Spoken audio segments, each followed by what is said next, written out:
Pertama, kaidah-kaidah baru tidak dikenal di kalangan para salaf. Karena itu hati-hati dari orang-orang yang seperti ini. Baik. Nah, ini saya nggak tahu ya, ini kadang sebagian orang berucap, dia mungkin orangnya bagus, tapi dia tidak mengerti akibat dari ucapan. Menurut Ana, salah satu faktor yang membuat titel Wahabi itu muncul karena ada perbedaan dalam kaidah mengamalkan dalil, Ustadz. Nah, pertanyaan gini, mengapa ada perbedaan kaidah dalam mengamalkan dalil umum dan dalil khusus gitu, Ustadz? Suka, Ustadz. Baik. Jadi kalau perbedaannya itu yang disebut, itu gampang masalahnya. Ya, gampang masalahnya. Itu kan namanya perbedaan di masalah pendalilan. Ya kan? Dan cara pendalilan itu sudah ada di dalam buku-buku usul fikih. Ada di dalam buku-buku usul fikih. Nah, apa yang disepakati sebagai dalil, apa yang tidak disepakati oleh dalil sebagai dalil. Ya. Tapi memang dari hal yang paling pokok membedakannya itu adalah cara di dalam memahami. Ya, cara di dalam memahaminya. Ini kan Al-Quran diturunkan kepada Nabi Sallallahu Alaihi Wasallam. Iya.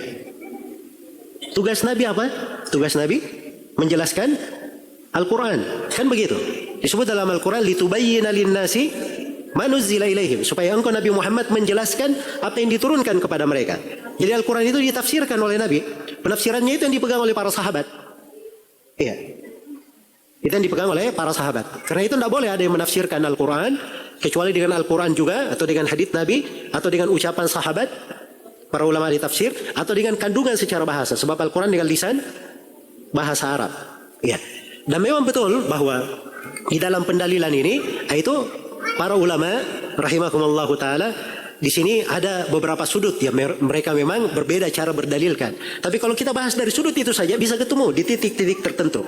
Tapi pokoknya karena ada di antara manusia keluar dari jalannya Nabi dan para sahabat, itu inti pokok sebenarnya yang membuat kenapa adanya perbedaan. Ada yang keluar dari jalan Nabi dan para sahabat Rasulullah Sallallahu Alaihi Wasallam. Andai kata semuanya di atas rel yang sama, di atas jalan Nabi dan para sahabat, maka ada berselisih dalam memahami dalil, itu biasa. Di masa para sahabat juga terjadi. Nabi Sallallahu Alaihi Wasallam pernah bersabda kepada para sahabatnya, la yusalliyanna ahadukumul asra illa fi Bani Quraidah. Jangan sekali-sekali ada yang sholat asar kecuali di Bani Quraidah. Ini perintah ya, supaya pasukan bertolak dari Medina menuju kepada Bani Quraidah, tempatnya orang Yahudi.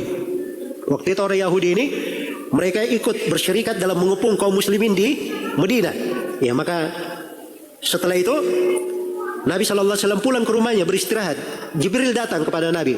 Ya, wahai Nabi Muhammad, engkau sudah gantungkan pedangmu, sedangkan kami para malaikat belum menggantungkan pedang-pedangnya. Ya, maka beliau pun memerintah supaya jangan ada sahabat yang sholat asar kecuali di mana? Di Bani Quraidah. Maksudnya pergi segera ke Bani Quraidah. Begitu berjalan, di tengah jalan matahari sudah mau terbenam. Di sini berbeda pendapat para sahabat. Ada yang berkata itu tadi ucapan Nabi, jangan sholat asar kecuali Bani Quraidah. Artinya kita buru-buru, sehingga kita sholat asar di waktu asar di sini. Karena waktu sudah mau keluar, kewajiban kita sholat tepat pada waktunya. Maka yang berpandangan seperti ini ya sudah, dia sholat di jalan. Kelompok yang kedua berkata, enggak, itu enggak ada pengertian lain. Kita harus sholat di Bani Quraidah. Apapun yang terjadi, di Bani Quraidah sholatnya. Walaupun matahari terbenam, kita sholat asar di Bani Quraidah. Maka yang kedua ini dia sholatnya di mana? Di Bani Quraidah. Nah, ketika sampai kepada Nabi, Nabi tidak menyalahkan seorang pun di antara mereka. Sebab ini memang dalil mengandung dua kemungkinan pemahaman. Yang seperti ini nggak ada masalah. Jelas ya? Ini seperti ini tidak ada masalah. Tapi kalau yang masalah itu, ini memandang haram seorang itu berdoa kepada penghuni kubur. Ini berkata nggak ada masalah. Ya. Berdoa penghuni kubur. Nah, ini bukan masalah dalam sudut pemahaman dalil. Ini pasti keliru. Salah seorang di antaranya dalam memahami apa? Dalam memahami dalil. Jelas ya? Baik. Jadi silam pendapat itu ada dua macam. Ada khilaf namanya khilaf tanawwu', dan ada namanya khilaf tadad, saling bertentangan. Yang ini tadad ini harus salah satu saja yang benar. Tanawwu' semuanya bisa diterima. Kadang dilakukan ini, kadang dilakukan itu, kadang semuanya dihormati. Jelas ya? Dan lebih luas daripada itu, di sebagian hal kita berbeda pendapat. Tapi ada namanya mengamalkan kaidah umum, menghidupkan dari maqasidus syariah, dari maksud pensyariatan. Ya. Karena itu yang selalu saya ajarkan, dan ini yang saya amalkan.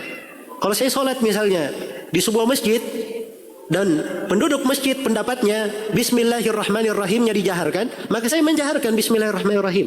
Walaupun saya sendiri pendapat saya tidak apa? Saya tidak menjaharkan Bismillahirrahmanirrahim. Iya. Demikian pula kalau imamnya kunut subuh. Iya. Saya sholat di belakangnya, saya ikut kunut di belakangnya. Walaupun saya memandang kunut subuh bid'ah. Iya. Tapi saya ikut sholat di belakangnya, ikut kunut. Ikut kunut.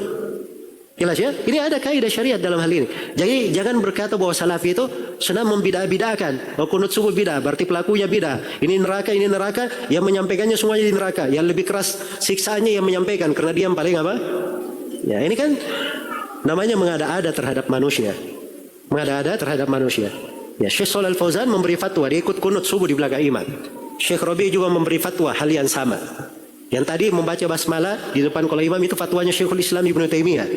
Ada di Majmu'ul Fatawa. Jelas ya? Itu yang diamalkan para ulama. Lihatlah aja Syekh Sudais kalau datang sholat di Istiqlal. Dia jaharkan bismillahnya atau tidak? Dia jaharkan. Ya, dijaharkan. Padahal pendapat dan madhab tidak dijaharkan. Tidak dijaharkan. Jadi hal yang seperti ini terbuka. Kenapa dihormati mereka yang menjaharkan? Karena mereka berpegang dengan dalil-dalil, dan dalil-dalil ini memang dari sudut pandangan pendalilan memungkinkan. Walaupun bagi kita itu adalah hal yang keliru, salah misalnya, ya tidak benar, tetapi bukan artinya kita tidak menghormati dari pendapat mereka. Jelas ya? Tapi ada hal yang di dalam syariat cuma satu saja. Ini bertauhid, ini menganggapnya ini tauhid, ini syirik. Nggak mungkin tauhid dan syirik digabungkan. Oh nggak apa-apa, kita saling menghargai saja. Ya. Jelas ya? Itu sama saja artinya antara Islam dan kekafiran. Oh kalau begitu nggak ada masalah. Kamu pilih Islam boleh, pilih kafiran boleh. Itu nggak ada di dalam kaidah-kaidah para ulama. Karena itu kata Ibnu Hassan rahimahullahu taala, "Laisa kullu khilafin jaa mu'tabaran illa khilafan lahu haddun minan nadhari." Tidak setiap silang pendapat itu yang datang lalu dia dianggap, kecuali silang pendapat yang memiliki sisi kebolehan dalam pendalilan. Ya, sisi kebolehan dalam pendalilan. Ya, baik. Wallahu taala.